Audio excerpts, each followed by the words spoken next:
1000 টাকার আশেপাশে। এই সলভ F1 হ্যান্ডহেল্ড ফ্যান আসলে এটাকে অন করে আপনাদেরকে দেখাই। এটা কিন্তু 5টা স্পিড আছে। নাম্বার 1, এইটা হচ্ছে এটা টপ স্পিড। দেখেন এটা ছোটখাটো একটা তুফান বলা যায়। এত বাতাস, এত ছোট একটা ফ্যানে 2000 mAh এর ব্যাটারি আছে, সাথে ক্যারি করার মতন স্ট্যান্ডার্ড একটা ফ্যান। আপনি এটাকে যে কোনো জায়গায় নিয়ে গেলে মানুষ জিজ্ঞেস করবেই যে ভাই এটা কী জিনিস, এত বাতাস, মানে আওয়াজটা হচ্ছে একদম জেট প্লেনের মতো।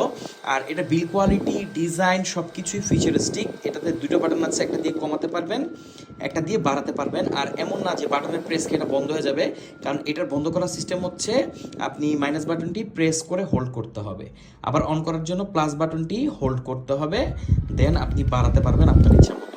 তো এই সলভ F1 হ্যান্ডহেল্ড ফ্যান বর্তমানে বাজারে একদম হটকেক হবে খুব জলদি, কারণ এটার প্রাইস হচ্ছে খুবই কম। এই ডিজাইনের যে ফ্যান সেগুলোর প্রাইস 4 থেকে 5 হাজার টাকা হয়। আপনি চাইলে খোঁজ খবর নিতে পারেন। জিসু লাইফের একটা মডেল আছে, আমি এই মুহূর্তে মডেলটি মনে করতে পারছি না, বাট এই সলভ কিন্তু অসাধারণ একটা ব্র্যান্ড। তারা প্রিমিয়াম সব ফ্যান তৈরি করে থাকে, বাট এইটা যা আনলো মানে এক কথায় একদম বাজার কাঁপানোর মতো। এখানে টাইপ সি পোর্ট আছে এটাকে চার্জ করার জন্য, আর এটাকে আপনি যে কোনো জায়গায় ক্যারি করতে পারবেন। আপনার ব্যাগের চিপায় আপনি ইজিলি এটাকে ফালায় রাখতে পারবেন।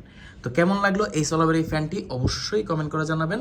আর এরকম একটা ফ্যান আপনার কাছে থাকা উচিত কি না আপনি বুঝতে তো পারতেছেন যে এই গরম ভাই। আর যারা পুরো মেকআপ করেন তাদের তো জন্য তো এটা মানে একটা আদর্শ ফ্যান। তো আমাদের কাছে পাচ্ছেন খুবই রিজনেবল প্রাইসে, প্রাইসটা খুবই কম, মানে 1000 টাকার আশেপাশে আমি বলে দিলাম আর কি।